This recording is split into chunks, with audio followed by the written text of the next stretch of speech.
巴塞罗那是我们此次西班牙之旅的最后一站，先给大家推荐2家 tapas， 真的太好吃了，这2家都不接受预约，所以如果是饭点过去吃的话，最好要提前一点去，不然会排很久的队。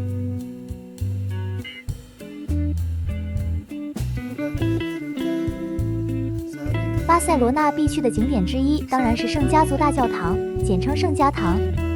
它是一座罗马天主教大型教堂，由西班牙建筑师安东尼奥·高迪设计。想要进去参观，一定要提前买票。推荐参观时间为日落前的2至3小时。如果天气晴朗，下午的日光透过花窗洒进教堂，七彩斑斓，美丽极了。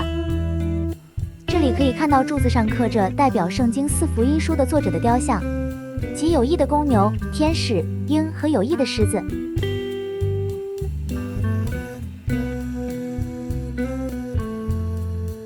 圣家堂始建于1882年，到高迪1926年去世时，工程还不到完成的1/4。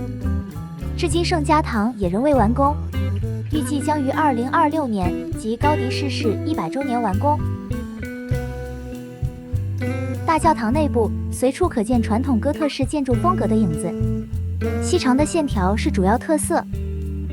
内部的立柱是高迪独特的设计作品，除了分叉以进一步支撑重量，它们千变万化的表面纹理是多种几何图形拼合的结果。最典型的一个例子是基底方形的立柱随着高度的升高变成了8边形，接着又成了6边形，最后变化成了圆形。这是螺旋状立柱3维拼合的产物。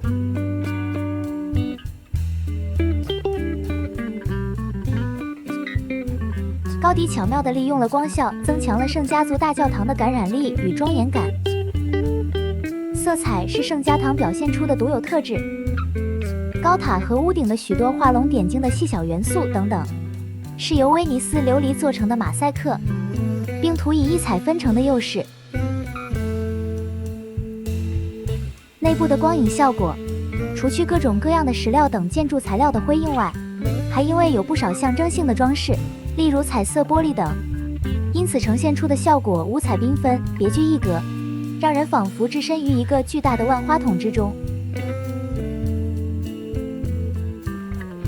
圣家堂分为3立面，东侧的诞生立面，西侧的受难立面，南侧的荣耀立面，象征耶稣一生的3个阶段。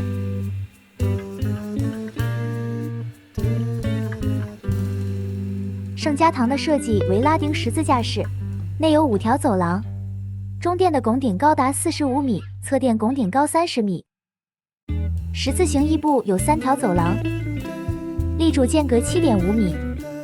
部分立柱的设计在回廊中进行了过渡调整，使得平面图上立柱的分布呈马蹄铁形。圣家堂中央的弧顶高达60米，半圆形后殿上另有一个高至75米的双曲面穹顶。高迪的设计意图是让站在主入口的参观者能够直接看到中殿、十字和后殿的拱顶，所以拱顶的高度依次升高。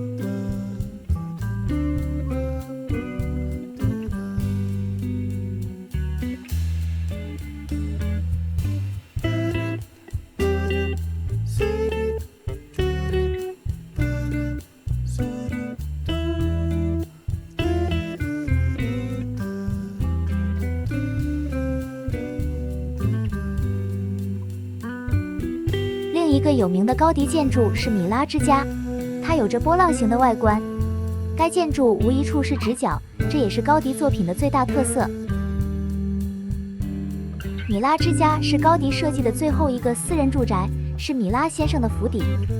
在建筑内部，我们可以参观到富有生活气息的不同的房间，比如厨房、卫生间、书房、卧室等等。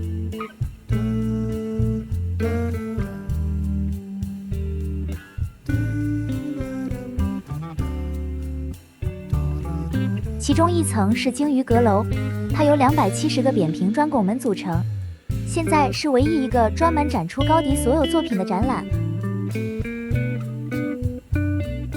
米拉之家的勇士露台独一无二，是巴塞罗那的标志之一，和同时代建筑毫不相干。在这里可以俯瞰米拉之家。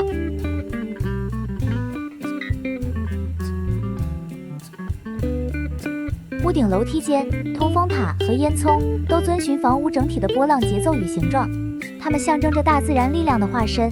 土、水、火与空气如同一个个武士的面孔。在露台上可以看到远处的圣家堂，以及视角独特的360度巴塞罗那城市风光。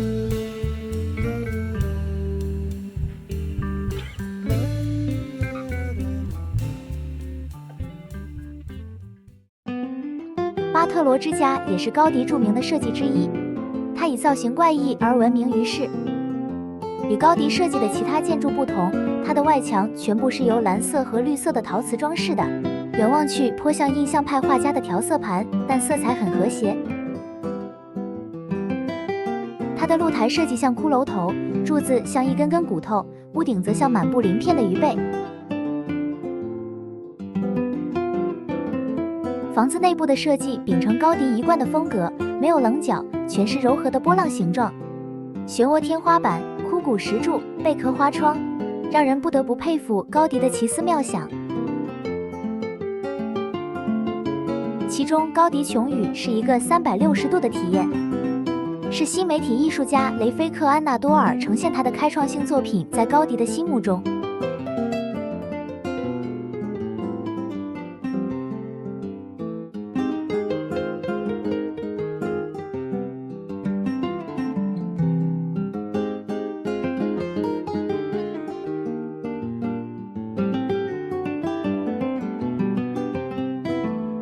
参观完3个著名的高迪的建筑，跟随我们的镜头一起看看巴塞罗那街头的美景吧。巴塞罗那素有伊比利亚半岛的明珠之称，带有哥特风格的古老建筑与高楼大厦交相辉映，共同构成了巴塞罗那令人迷醉的天际线。漫步在巴塞罗那街头，随处可见好看的建筑。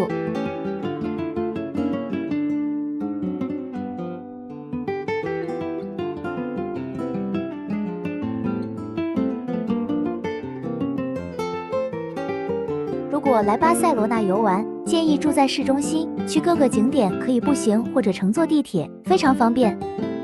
这次我们在巴塞罗那只待了2天，还是有点仓促，很多地方都没来得及去，比如贵尔公园、加泰罗尼亚音乐宫等等。下次来一定会多预留几天。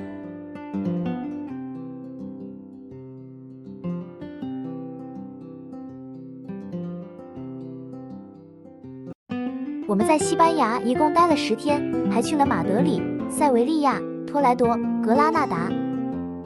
感兴趣的朋友也看看我们其他的影片吧。总体下来，很喜欢西班牙，悠久的历史和好吃的美食都让人记忆深刻。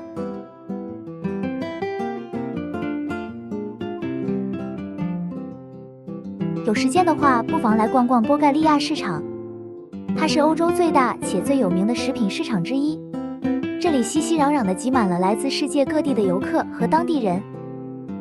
市场中的摊位种类非常丰富，选择众多，例如橄榄、海鲜、水果、肉类、干酪等应有尽有。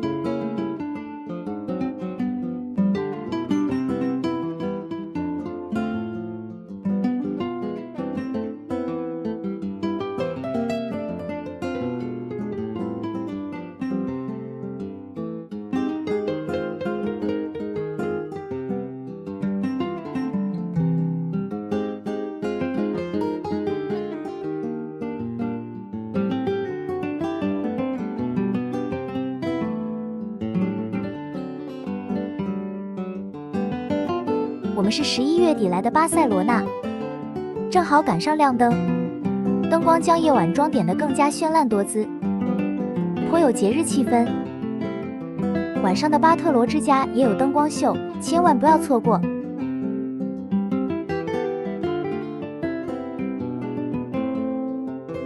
就这样，我们西班牙的10日旅程就告一段落了。再见，西班牙！